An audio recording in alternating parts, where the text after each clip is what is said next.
13 अप्रैल 1919 का दिन भारतीय इतिहास का सबसे दर्दनाक दिन माना जाता है।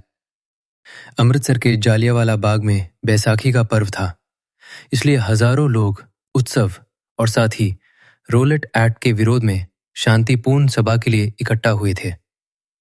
रोलेट एक्ट ब्रिटिश सरकार का काला कानून था, जिसके तहत किसी भी भारतीय को बिना कारण, बिना मुकदमे के जेल में डाला जा सकता था। इस कानून से पूरे देश में गुस्सा फैल गया था और पंजाब का माहौल भी बहुत तनावपूर्ण था। अमृतसर में 10 अप्रैल को हुए विरोध में अंग्रेजों ने गोली चलाई थी, जिससे कई लोग घायल हुए।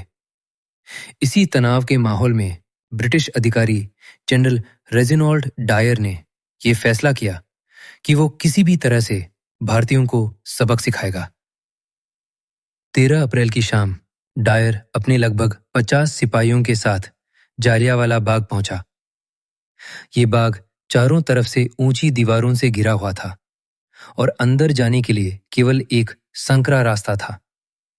डायर ने अंदर पहुंचते ही उस रास्ते को बंद करवा दिया ताकि कोई बाहर ना निकल सके। बिना किसी चेतावनी, बिना किसी आदेश, उसने सीधा फायर खोलने का आदेश दे दिया। लगभग 10 मिनट तक लगातार गोलीबारी होती रही। लोग चीखते भागते रहे, पर बाहर निकलने का रास्ता नहीं था। गोलियां दीवारों पर टकराकर वापस लौटती थीं और कई लोग एक दूसरे पर गिरते चले जाते।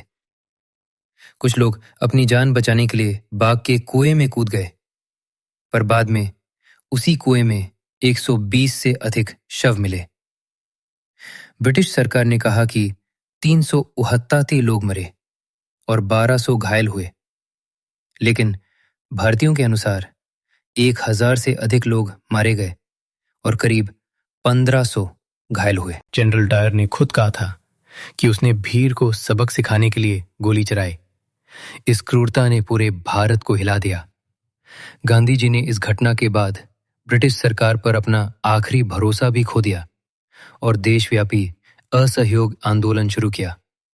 महात्मा गांधी के साथ साथ रविंद्रनाथ टैगोर ने भी विरोध में अपनी सर की उपाधि लौटा दी।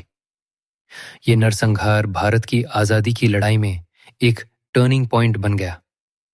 इस घटना का बदला सालों बाद 1940 में लिया गया, जब शहीद उधम सिंह ने लंदन में जाकर पंजाब के पूर्व लेफ्टिनेंट गवर्नर माइकल ओडवायर को गोली मारकर इस हत्याकांड का प्रतिशोध लिया, क्योंकि ओडवायर ने ही उस समय डायर को समर्थन दिया था। आज भी जालियांवाला बाग एक राष्ट्रीय स्मारक के रूप में मौजूद है। वहां की दीवारों पर गोलियों के निशान और शहीदों का कुआं आज भी उस क्रूर और अमानवीय घटना की याद दिलाते हैं।